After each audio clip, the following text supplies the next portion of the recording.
All right, welcome to day 4 of the 7-Day Gut. I've got a beautiful guest with me here. It's my wife, Lindsay, Hey. and she is actually the reason that I'm even remotely healthy to begin with. As far as my gut goes, she's really helped me get back on track, and she's the one I've really learned all of this from. So she's actually written a lot of it, so that's also where it comes from too. Full disclosure.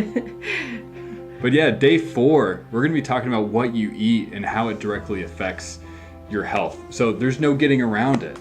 But as we start talking about food, we wanted to encourage you to take on maybe potentially a different mindset about food. Yeah, so let's begin to eliminate the concept of good food versus bad food, okay? Stephen and I continue to see that mentality just leads people towards guilt and frustration in regards to food. So, for example, maybe you eat a meal full of bad food, even though you know you probably shouldn't, and then that leads you to feel bad about yourself, which often leads you to believe that you're incapable of changing your poor eating habits, which leads you to eat more bad foods, right? I think you get the idea. It's just this vicious cycle.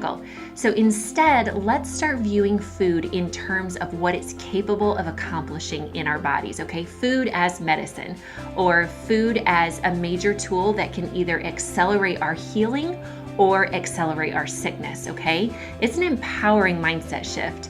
Instead of viewing yourself as incapable of change, you begin to view yourself as capable of making decisions that directly affect the healing of your body. Yeah, so we're going to talk about ultra-processed foods tomorrow and how it negatively impacts your gut. But today, we're going to focus on superfoods and the nutrition that it can provide to your body.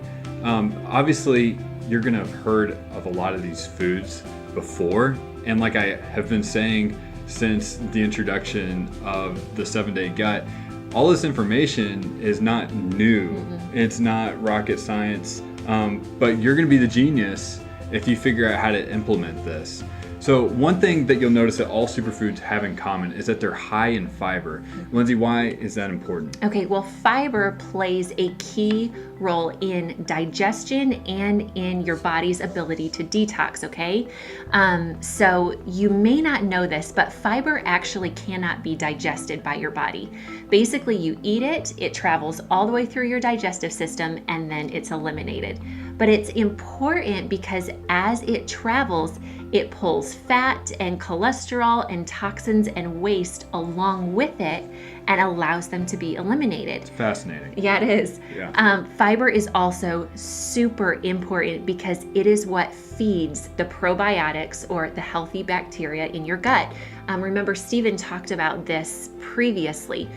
The healthy bacteria in your gut feeds on the fiber that you eat, and this strengthens them and helps them to crowd out maybe excessive bad bacteria that might be hanging out in your gut.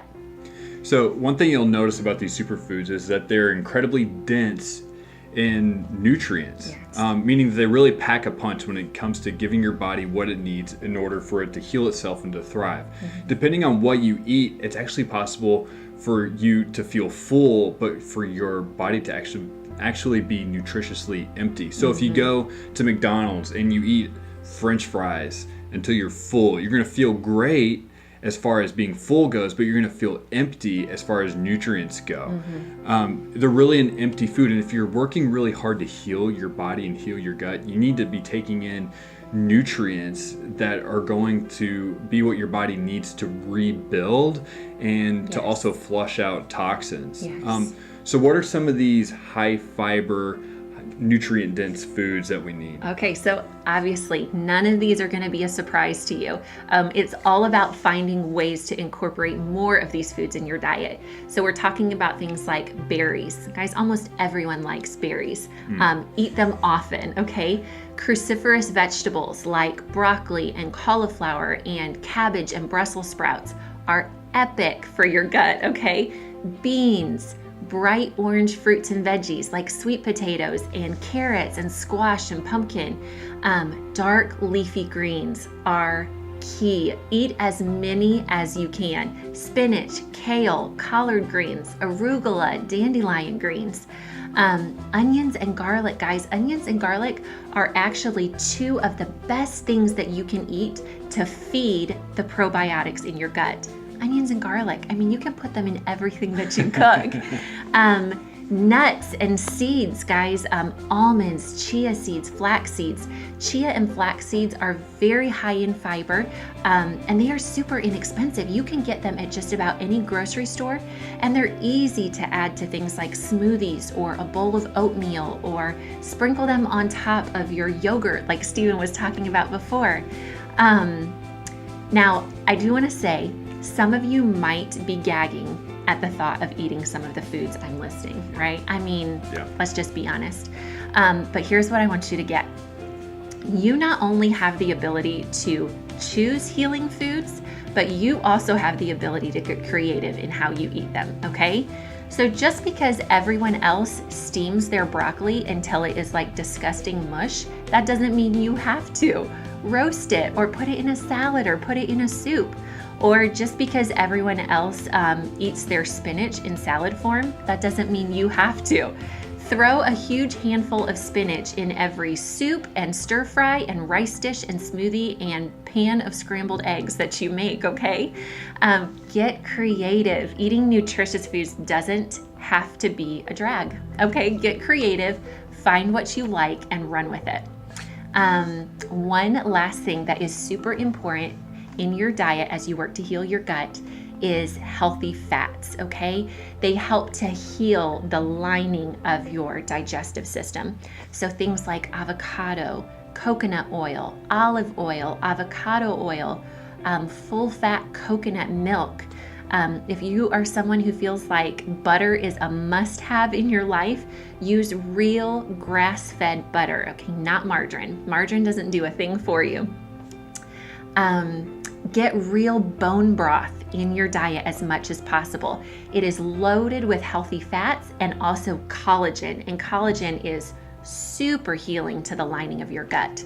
Bone broth is easy and inexpensive to make, or you can get good bone broth at the grocery store. Use it to make soups, cook your rice or your quinoa in it, okay? Or just drink a big mug of warm bone broth several times a week. So soothing. Yes. Yeah. So just get creative with ways to incorporate these foods in your diet and just own it. Own it. Own it. What I love is a lot of times, and in some of the 7-Day Gut, we talk about things that we need to eliminate from our practices. But what I love about superfoods is you kind of pick up, you've been deconstructing, but then superfoods is a way that I feel like you're strapping on a tool, you're strapping on a weapon to really begin reconstructing your gut and healing your gut, and you start to feel like you're moving forward now. So you have the ability and you have the power to positively change your gut. And these are obviously things that you've heard before. It's just a matter of implementing them and figuring out how to be genius about making these work for you and experiencing better gut health. So I'm excited to hear what changes are being made in your guts. I'm excited to hear what you guys think about this and the ways that you're going to implement superfoods into your diet. So again, remember, you're the genius if you can make this work. And that completes this day of the 7-Day Gut. Thanks for joining us.